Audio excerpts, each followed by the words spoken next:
Now, if you're wondering, the beef of SpongeBob and Korra, is it real? Yes, that's the short answer. The long answer is actually a little bit more complicated. In fact, the best way to describe it is became sort of metaphorically, then it became real.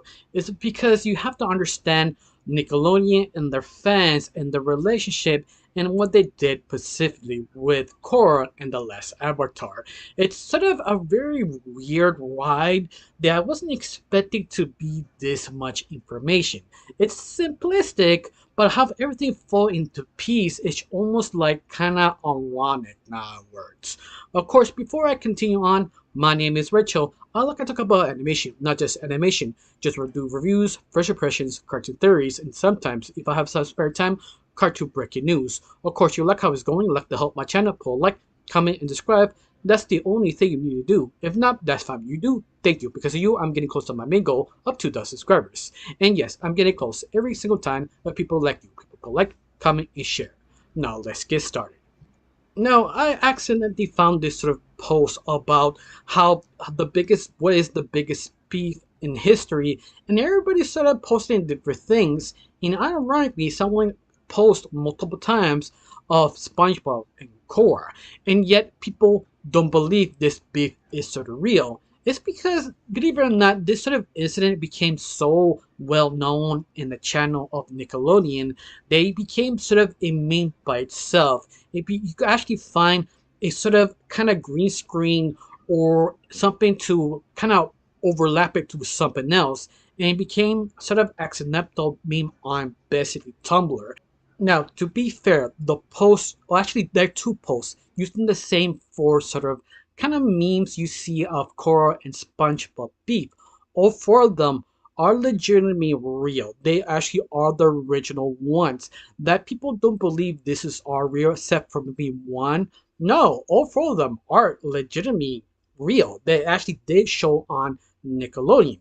It's that the meme becomes so powerful, it overlapping people's memories, wondering, oh, this could not be real, but it was. This is why people say, yeah, the beef was real. This did happen. It's that it's sort of hard to believe, not a word. But it sort of died down over the years. People are wondering, this is real. Ironically, if I tell you it is real, you won't believe me because I don't believe it. In fact, I've seen some people did talk about it every time they do explain to someone online or real life, they just don't believe it. It almost sounds almost impossible. But yet, no. In fact, some around about 2010-ish, they bring the new banner of SpongeBob laughing out loud saying he's the next episode. But not just him, all the other shows had it on banner. But somehow, in some way, that every time that Korra appears, SpongeBob kind of promotion reappears the most ironic time. It's just so weird and unusual that you don't believe. In fact, they did the same thing with Korra, making her laugh, saying, "Oh yeah, this is the next episode of this after this episode ends." The reason why they do this is because during that back time, that basically Korra was sort of expected to become a big hit, but it wasn't at first because Nickelodeon didn't know what to do with Korra, how to boost her views, so they decided to do sort of a sandwich. First, put SpongeBob, put Korra in the middle, in the very end to show, oh, here's the next episode you're about to see.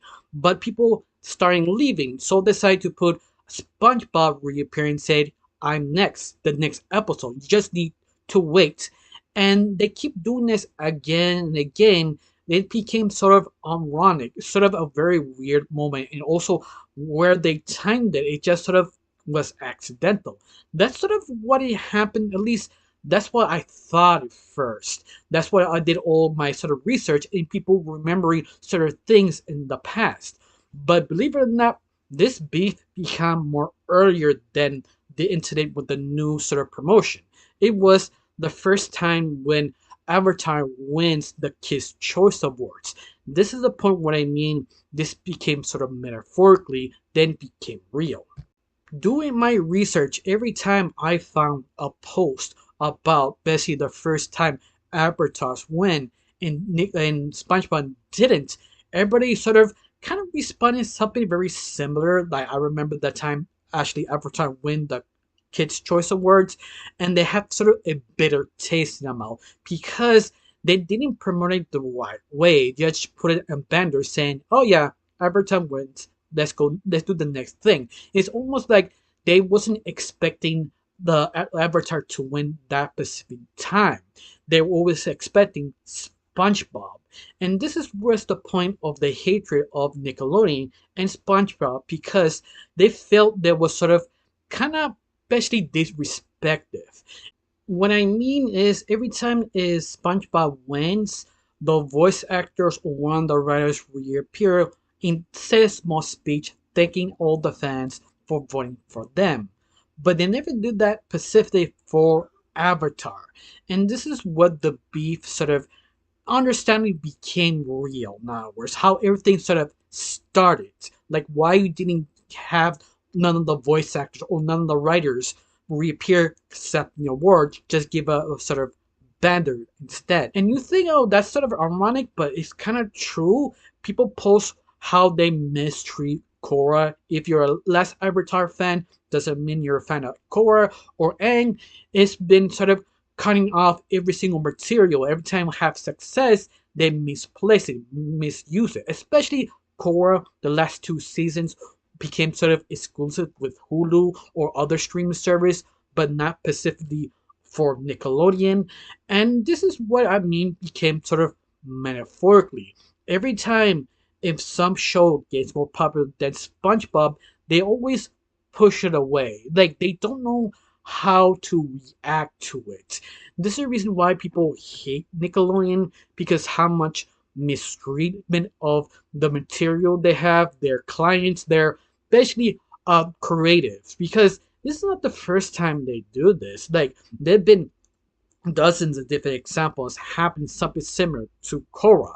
But this is like the first time it became sort of a meme by accident because 100% sure Nickelodeon did not realize this become a meme or understood was the meme what it was during that time, the beginning of sort of the internet, in other words, of the early 2010s. Now, to prove to you how prevalent, how much mishandling Nickelodeon does with the IP, I suggest three different shows: Glitch Tech, Harry Beaks, and actually My Life with Teenage Robot. All three of them proves that how much mishandling that Nickelodeon actually does. Like My Life with Teenage Robot, after the second season was shown, they finished the third season, and the creative was sort of waiting to see him to come out in Nickelodeon. But the only problem is, it never did. Nickelodeon didn't like the ratings, or it wasn't weak enough or strong enough to cancel it. What they did is, they didn't show up the next 7 years and dropped the whole final third season on Nicktoons. Harry Beaks, another good example, it was cancelled after 2 seasons, but the creator never knew about it. That he was waiting for the call, oh yeah, continue season 3. And no, you only realized the creator knew what happened to his show is the fans told them the show was cancelled. It's the fans, not the company. And that's just sort of sad. I think another final example will be Glitch Tech that quite literally Glitch Tech was made for Nickelodeon. It was an action sort of drama show with comedy. It was sort of cancelled because they didn't have trust. What they did, they give the whole show to Nickelodeon so they get cancelled because they do not want to deal with it. And this is what I mean how Nickelodeon fans hate Nickelodeon because they do this again and again.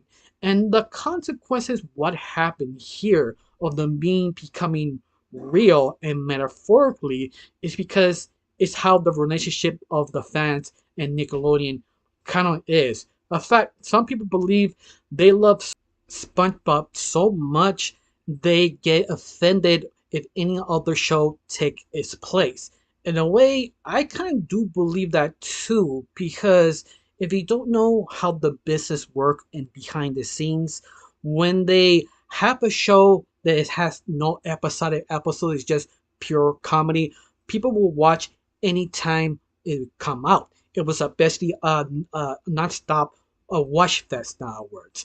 But you have something like Avatar, specifically Korra, we have to watch every single episode to get what's going on, the ratings drop.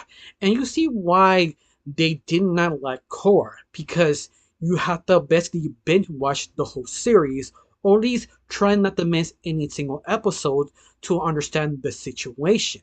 And this is why they attempted to remove or boost Korra using the sandwich of SpongeBob and Korra. This sort of being became what it became infamous of being sort of flipping off the of Nickelodeon onwards, and that's what actually happened. I feel that's sort of interesting, but I don't know you how you thought about this. You still hate what Nickelodeon does with SpongeBob. And FOI, if you're wondering why SpongeBob and Cora are laughing, it's sort of psychology. In other words, when you see a character having a good time, you want to stay to see, okay, what this show is about.